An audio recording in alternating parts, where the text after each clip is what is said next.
अभय चौटाला के बाद अब इनेलो के लिए चुनाव प्रचार करने खुद पार्टी सुप्रीमो ओम प्रकाश चौटाला मैदान में उतर चुके हैं।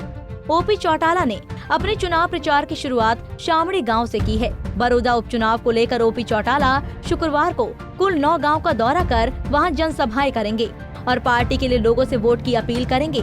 शामड़ी गांव में ओपी चौटाला बीजेपी और पूर्व की कांग्रेस सरकारों पर जमकर बरसे। ओपी चौटाला ने कहा कि जब हमारी सरकार गई थी तो सरकार खजाने में 1 लाख करोड़ छोड़ गई थी और अब सरकार पर 2 लाख करोड़ का कर्ज है। मेरे कहने की आवश्यकता नहीं, सरकार तो आपने तीनों देख ली, कांग्रेस की भी देखी, बीजेपी की भी देख रहे और हमारी भी देखी। अब आप स्वयं इसका जवाब देंगे कि हमारी सरकार ठीक थी या ये सरकारें ठीक थी। जिस तरह से आपका गढ़ रहा है बड़ौदा काफी वर्षों से और अब थोड़ा ढीला चल रहा था, तो किस ताकत व शक्ति से बड़ौदा आपका गढ़ रहा काफी वर्षों तक ताऊ देवीलाल के नाम पर वोट मिली है। आज आप उसी पौधे को आगे बढ़ाने आए हो, क्या कहना चाहते हो, किस शक्ति से दोबारा? निश्चित रूप से चुनाव परिणाम हमारे पक्ष में आएंगे। हमारी पार्टी का प्रत्याशी विजयी होगा और उसके परिणाम स्वरूप फिर मध्यावधि चुनाव होंगे, क्योंकि इस सरकार के विधायक जो हैं वो तो भाग रहे हैं और भागेंगे।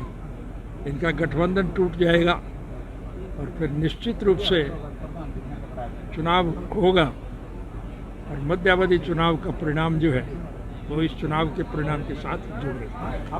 मतलब 3 कृषि अध्यादेश को लेकर किसान नाराज हैं, उसको लेकर क्या कहना है? किस नज़र से देखते हैं आप? एक किसान ही नहीं, आज इस देश का हर नागरिक, चाहे वो किसान है, कमेरा है, दुकानदार है, कर्मचारी है, कारखानेदार है या मजदूर है, ये तो लुटेरों का एक गिरोह है जिनके हाथ में जाने अनजाने में ताकत आ गई और वो इसकी आड़ लेकर के लोगों को लूट के खा रहे हैं।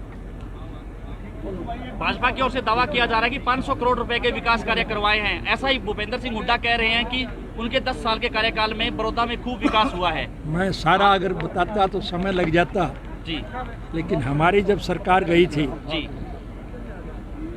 तब लाखों करोड़ रुपए हमने खजाने में छोड़ा जी, और आज 2 लाख करोड़ से भी ज़्यादा का कर्जा है हरियाणा सरकार के।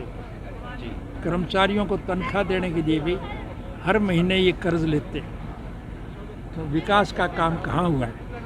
विकास तो हुआ दिखाई नहीं दे रहा, कर्जा बढ़ता जा रहा है। तो इससे साफ जाहिर है कि इन्हें प्रदेश से कोई दिलचस्पी नहीं, जनता की भलाई का उनके दिमाग में कोई नक्शा नहीं। ये तो लुटेरे हैं, लूटने पर लगे। योजनाबद्ध तरीके से ऐसा सिस्टम बनाते हैं कि पैसा देश के 15-16 जो बड़े औद्योगिक घराने, कोई अंबानी है, अडानी है, इस किस्म के लोगों के पास पैसा जा रहा है और उनसे ये सीधा लूट के खा रहे हैं। इनकी लूट के हिसाब की एक बात मैं आपसे कहना चाहूँगा, वो आप ज़रूर छाप दें। मैं यहाँ नहीं कह पाया था, समय नहीं था। हमारे देश में, हमारी संस्कृति और सभ्यता में है कि हम गरीब आदमी की मुसीबत में मदद करते हैं। इस कोरोना की दिक्कत की वजह से सार्वजनिक संस्थाओं ने, चाहे वो गुरुद्वारा है, मंदिर है, मस्जिद है, चाहे कोई और सार्वजनिक संस्थाएं बनी हैं, लोगों ने जो मदद की थी वो पैसा सरकार ने उनका राशन भी और भी सब अपने खाते में खताया और वो पैसा उनका नाम मान करके और अपना बता करके, सरकार का बता करके वो पैसा इन्होंने दो। ओपी चौटाला ने बीजेपी सरकार पर लॉकडाउन में सामाजिक संस्थाओं के नाम पर पैसा लूटने का आरोप लगाया है।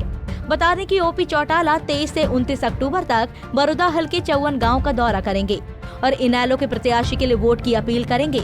अब देखना होगा कि ओपी चौटाला का ये प्रचार इनेलो के उम्मीदवार के कितना काम आएगा। गोहाना से सुनील जिंदल, पंजाब केसरी टीवी।